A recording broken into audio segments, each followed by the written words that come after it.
வணக்கம். சுவாமி சரணம். மக்களே, இந்த வீடியோ வந்து எதுக்கு அப்படின்னு பார்த்தீங்கன்னா, நம்ம பெண்கள் வந்து வீட்ல என்னென்ன விதிமுறைகள்லாம் பின்பற்றணும் அப்படின்னு சொல்லிட்டு ஒரு வீடியோ போட்டிருந்தோம். அதில நெறைய சகோதரிகள் வந்து என்ன சமைக்கிறது அப்படின்னு தெரியல, அதுக்கு கொஞ்சம் எக்ஸ்ப்ளைன் பண்ணுங்க அப்படின்னு சொல்லி கேட்டிருந்தாங்க. அவங்களுக்காக தான் இந்த வீடியோ வந்து நான் போட்டிருக்கேன். நீங்க முதல் தடவ நம்மளோட சேனலுக்கு வரீங்க அப்படின்னா, இந்த சேனல் வந்து முற்றிலும் பெண்களுக்குமான குழந்தைகள் நலம், குடும்ப நலம் மற்றும் சமூக நலம், ஷாப்பிங் வீடியோஸ், அதுக்கப்புறம் நெறைய என்டர்டெயின்மென்ட் வீடியோஸும் நான் வந்து போஸ்ட் பண்ணிட்டு வரேன். உங்களுக்கு என்னோட வீடியோஸ் பிடிச்சிருந்தா மறக்காம லைக் பண்ணுங்க, ஷேர் பண்ணுங்க, சப்ஸ்கிரைப் பண்ணுங்க. இப்போ வாங்க நம்ம வீடியோக்குள்ள போலாம். ஐயப்பனுக்கு பொறுத்தவரைக்கும் நம்ம என்ன சமைக்கணும் அப்படின்றதுக்கு முன்னாடி நம்ம வந்து சுத்தமா இருக்கணும். அதுதான் வந்து ரொம்ப முக்கியமானது. காலையில எந்திரிச்ச உடனே முதல்ல நம்ம குளிச்சுட்டு தான் அடுப்படிக்குள்ளேயே போணும். இப்போ வந்து ஐயப்பன் சுவாமி மாலை போட்டிருக்கிறவங்களுக்கு நம்ம ஒரு டீயோ, பாலோ எது குடுக்க போறோம் அப்படின்னாலும் வந்து நம்ம குளிச்சுட்டு அதுக்கப்புறம் தான் அடுப்பை வந்து பற்ற வைக்கணும். அதுக்காக நீங்கள் முன்னேற்பாடா முதல் நாள் இரவே வந்து அடுப்பை வந்து நல்லா தொடச்சி எல்லாமே ரெடி பண்ணி வச்சுட்டு, காலையில் எந்திரிச்ச உடனே நீங்கள் போயிட்டு குளிச்சுட்டு வந்துட்டு மற்ற வேலைகளை பார்த்தா அது நல்லது. சில எல்லா நேரமும் ஒரே மாதிரி இருக்கும்னு சொல்ல முடியாது இல்லையா? சில நேரம் வந்து நமக்கு உடம்பு அசௌகரியமாக இருக்கிற நேரங்கள்லையும் நீங்கள் வந்து மறந்தும் கூட குளிக்காமல் அவங்களுக்கு எதுவுமே செஞ்சு கொடுக்காதீங்க. கொஞ்சம் லேட்டானாலும் பரவாயில்ல. பொறுமையாக நீங்கள் எப்போ அவங்களுக்கு குளிச்சுட்டு செஞ்சு தரீங்களோ அப்போ அவங்க அது வரைக்கும் கொஞ்சம் வெயிட் பண்ண சொல்லுங்கள். இந்த தப்பை மட்டும் நீங்கள் எக்காரணம் கொண்டும் செஞ்சிடாதீங்க. குளிக்காமல் அடுப்பை வந்து பற்ற வைக்காதீங்க. இதுதான் மெயினானது. 2வது விஷயம் பார்த்தீங்கன்னா, டிஃபன் ஐட்டம். நீங்கள் எல்லா டிஃபன் ஐட்டமுமே வெஜ் ஐட்டம் எதுலாம் கொடுக்கலாம். ரொம்ப மசாலா மட்டும் காரம் அதெல்லாம் ரொம்ப ஜாஸ்தியாக போடாமல், ஏன்னா விரதமாக இருக்காங்க.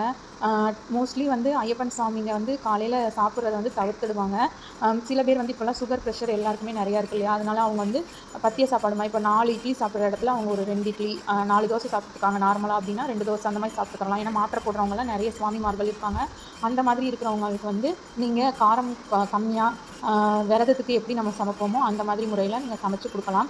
அதே போல் வந்து பழங்கள் வந்து ஐயப்ப சுவாமிமார்கள் நிறைய எடுத்துக்கிறணும்.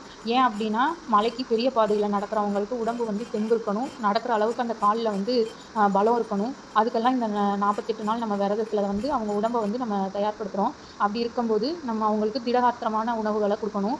நான்வெஜ் இல்லாமல் அப்படின்னு சொல்லியாச்சு. அப்போ அந்த வெஜ்ஜில் என்னென்ன வந்து புரதங்கள் மற்ற விட்டமின்கள் இருக்கிற உணவாக பார்த்து நம்ம செலக்ட் பண்ணி கொடுக்கணும்.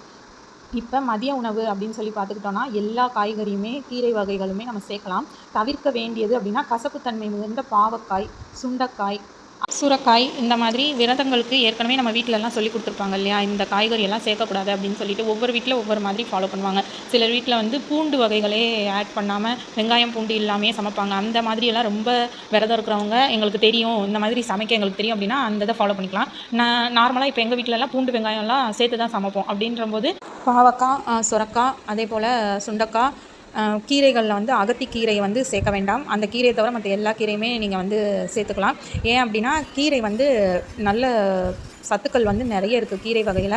எப்படியும் செவ்வாய், வெள்ளி வந்து நம்ம கீரையை வந்து சமைக்க மாட்டோம். அப்போ மீதி இருக்கிற நாட்கள்லையுமே நல்ல நாட்கள் வந்துட்டால் அன்றைக்கும் கீரை சமைக்க மாட்டோம். அதனால எப்படியாவது ஒரு 2 நாள் 3 நாள் தான் கீரை சமைக்கிற மாதிரி வரும். அப்பயுமே அளவாக மட்டும் சமைச்சு ஒரு நேரத்துக்கு மட்டும் அந்த கீரை மதிய சாப்பாட்டுக்கு மட்டும் வர மாதிரி நீங்கள் செஞ்சால் போதும். ராத்திரிக்கெல்லாம் கீரையை வந்து கொடுக்காதீங்க. ஏன்னா வயிற்று பிரச்சனை வர்றதுக்கான சான்சஸ் நிறைய இருக்குது. அவங்க விரதம் வந்து நல்லபடியாக இருக்கணும்ல, அதனால வெறும் மத்தியானம் மட்டும் கொடுங்க. அதே போல் நிறையா செஞ்சுட்டேன் அப்படின்னு சொல்லிட்டு ஃப்ரிட்ஜில் வச்சுட்டு மறுநாள் திரும்ப அதையே சூடு பண்ணி கொடுக்குறது, இந்த மாதிரி ஃப்ரிட்ஜில் வச்சு செய்கிற ஐட்டம் எதுவுமே நீங்கள் வந்து உள்ளே வச்சிடாதீங்க. குழம்பு மிச்சமாக இருந்தாலும் நீங்கள் ஊற்றி சாப்பிட்டுக்கோங்க. மற்ற நாட்கள் மாதிரி ஃப்ரிட்ஜில் வச்சுட்டு அதை திரும்ப எடுத்து சாமிக்கு வந்து அடுத்த நாள் கொடுத்துக்கலாம் அப்படின்னு சொல்லி செஞ்சிடாதீங்க. அன்னன்னைக்கு அப்பப்போ என்னென்ன ஃப்ரெஷ்ஷாக நீங்கள் செய்கிறீங்களோ அதை மட்டும் சாமிக்கு கொடுங்க. நீங்கள் ஒரு ரசம் வச்சா கூட போதும், அதை மட்டும் அன்றைக்கி அதான் என்னால் முடிஞ்சது அப்படின்னா அதை மட்டும் கூட ஃப்ரெஷ்ஷாக செஞ்சு சாமிக்கு கொடுங்க. அந்த மாதிரி செய்யுங்க. அதே மாதிரி பொரியல், கூட்டு எல்லாமே சேர்த்துக்கலாம். இந்த சொன்ன காயை தவிர்த்து மற்ற எல்லா காயும் பொரியலோ கூட்டோ எல்லாமே நீங்கள் செஞ்சு அவங்களுக்கு கொடுக்கலாம். பழங்கள் வந்து தினமும் நிறைய எடுக்க சொல்லுங்கள்.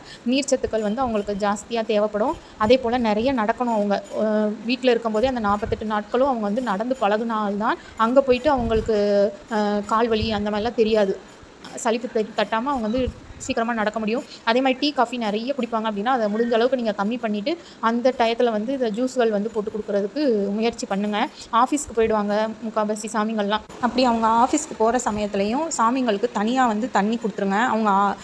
அவங்களுக்குன்னு தனியாக இருக்கிற தண்ணியை மட்டுமே அவங்க யூஸ் பண்ணுவாங்க. மற்ற இடத்துல வாங்கி குடிக்க மாட்டாங்கல்ல, அதனால நீங்கள் தனியாக வந்து அதை மெயின்டைன் பண்ணிக்கோங்க. இன்னொரு முக்கியமான விஷயம் என்னென்னா, இப்போ எங்கள் சுவாமி வேலை பார்க்குற இடத்துல வந்து ஷூ போட வேணாம் அப்படின்னு சொல்லி நாங்கள் லெட்டர்லாம் எழுதி கொடுக்குற அளவுக்கு போயிட்டோம். ஆனால் வந்து அங்கே நாட் அலௌடு. ஷூ வந்து கண்டிப்பாக போட்டு பெர்ஃபெக்டாக வந்தால் மட்டும்தான் உள்ள அலௌடுன்னு சொல்லிட்டாங்க. அதனால் வேறு என்ன பண்ணுறது, நம்ம சுச்சுவேஷனுக்கு ஏற்ற மாதிரி நம்ம இந்த இதையும் வந்து இப்போ மாற்றிக்க வேண்டிய சூழ்நிலையில் தான் இருக்குது. இதை ஏன் இப்படி நான் சொல்கிறேன் அப்படின்னா, நிறைய பேர் வந்து நாங்கள் ஒரே வீட்டில் இருக்கோம், எங்களுக்கு வந்து பார்த்துக்கிறதுக்கு ஆள் இல்லை, என்ன செய்கிறது அப்படின்னு சொல்லி கேட்குறீங்க. உங்களோட சுற்றுச்சூழல், உங்களோட சூழ்நிலை வந்து உங்களுக்கு தான் நல்லா தெரியும் அப்படியா? அதனால முக்கியமானது என்னென்னா, நீங்கள் தலைக்கு ஊற்றி இருக்கிற சமயத்தில் அவங்கள வந்து நீங்கள் எதிர்க்க போய் பார்க்கக்கூடாது. அதே போல் உங்கள் கையால் சமைச்ச சாப்பாடை வந்து அவங்க சாப்பிடக்கூடாது. இதுதான் வந்து முக்கியமான விதியை தவிர மற்றபடி நீங்கள் வேறு என்ன வழி இல்லைல்ல நமக்கு. அதனால் நீங்கள் ஒரு ரூமில் வந்து இருந்துக்கலாம், அவங்கள தனியாக வந்து இருக்க சொல்லிடுங்க. அப்படி அவங்களுக்கு ஆப்ஷன்ஸ் இருக்குது, அவங்க வேறு இடத்துல போய் தங்கிக்கிறலாம், அவங்க ஃப்ரெண்ட்ஸோட வந்து இருந்துக்கலாம். ஃப்ரெண்ட்ஸுமே அவங்களும் மாலை போட்டு சுத்தபத்தமாக இருக்கிறாங்க அப்படின்னா அவங்களோட போய் உங்கள் சாமிகளை தங்கிக்க சொல்லலாம். இல்லை உங்கள் சொந்தக்காரங்களே கூட இருக்காங்க அப்படின்னா அவங்கக்கிட்டையும் அவங்க போய் தங்கிக்க சொல்லலாம். இப்போ நம்ம பெண்கள் வந்து குழந்தைகளுக்கு ஸ்கூல் இருக்கும், டக்குன்னு போய் ஒரு இடத்துல போய் நம்மளால் தங்க முடியாது, பிள்ளைங்களுக்கு லீவும் தரமாட்டாங்க. அப்படியெல்லாம் இருக்கிற பட்சத்தில் அவங்கள போய் நம்ம வேறு எங்கேயாவது தங்கி அவங்க விரதத்தை வந்து கண்டினியூ பண்ண சொல்லலாம். அதே போல் இரவு உணவுமே வந்து எப்பயும் போல் தோசை, சப்பாத்தி, பூரி எல்லாமே சாப்பிட்டுக்கலாம். அந்த ரொம்ப எண்ணெயில் பொரிச்ச அந்த ஐட்டம்லாம் வந்து கம்மி பண்ணிவிடுங்க. ஸ்நாக்ஸுமே நிறையா கொடுக்கலாம், நீங்கள் இந்த வடை, பஜ்ஜி அந்த மாதிரி கொடுக்கலாம். பட் எல்லாமே அளவோட, வயிற்றுக்கு எந்த பிரச்சனையும் வராமல், அவங்க விரதத்தில் எந்த தடையும் ஏற்படாத மாதிரி கொடுங்க. எந்த சாமியுமே வந்து பயங்கரமாக விரதம் இருந்து நீங்கள் வந்து என்னை பார்க்கணும் அப்படின்லாம் சொல்ல கிடையாது. முதல்ல உங்களோட உடம்புகளுக்கு எது செட் ஆகும். ஏற்கனவே நீங்கள் விரதம்லாம் இருந்திருப்பீங்க அப்படின்னா நிறைய சாமிகளுக்கு தெரிஞ்சிருக்கும். புதுசாக வரவங்களுக்கு நான் சொல்கிறேன், ரொம்ப உடம்பு போட்டு வருத்தி கடைசியில் எனக்கு ரொம்ப சுகர் லெவல் வந்து கம்மியாயிடுச்சு, குளுக்கோஸ் லெவல் கம்மியாயிடுச்சு அப்படின்னு சொல்லி ஹாஸ்பிட்டலில் போய் படுக்கிறதுக்கு அந்த மாதிரியான சுச்சுவேஷன்லாம் நம்ம வச்சுக்கிறக்கூடாது. எப்பயும் போல் நார்மலாக கடவுளை மட்டும் நினச்சிக்கிட்டு, அதே மாதிரி சமையல்லையுமே கொஞ்சம் நம்ம அவங்க உடம்புக்கு வந்து பாதிப்பு ஏற்படுத்தாத அளவுக்கு நம்ம சமைச்சிட்டு இருந்தாலே நல்லபடியாக அவங்க மலைக்கு போயிட்டு சாமியை பார்த்துட்டு வருவாங்க. அதனால் ஒன்றும் பயப்படாதீங்க, இது சமைக்கணுமோ அது சமைக்கணுமோ இது குத்தமோ அப்படின்னா ஒரு துளி ஒரு காய் மேலே உங்களுக்கு சந்தேகம் இருந்தாலும் தயவு செய்து 48 நாள் தான், அதனால் அதை சமைக்காதீங்க. மற்ற உங்களுக்கு நமக்கு நிறைய ஆப்ஷன்ஸ் இருக்குது. கேரட் இருக்குது, பீட்ரூட் இருக்குது, அவரைக்காய், அந்த மாதிரி எந்தெந்த காய் நமக்கு செட் ஆகுமோ, பீன்ஸு, இந்த காயெல்லாம் சேர்த்து சமைச்சு கொடுக்கலாம், ஒன்றும் பிரச்சனை இல்லை. இவ்வளோ தாங்க சமையலை பற்றி. அதே போல் வெளியில் ரொம்ப ஜாஸ்தியாகவும் சாப்பிட சொல்லாதீங்க. நம்மளை மாதிரி சுத்தமாக அவங்க செய்வாங்களா அப்படின்னு சொல்லி தெரியாது.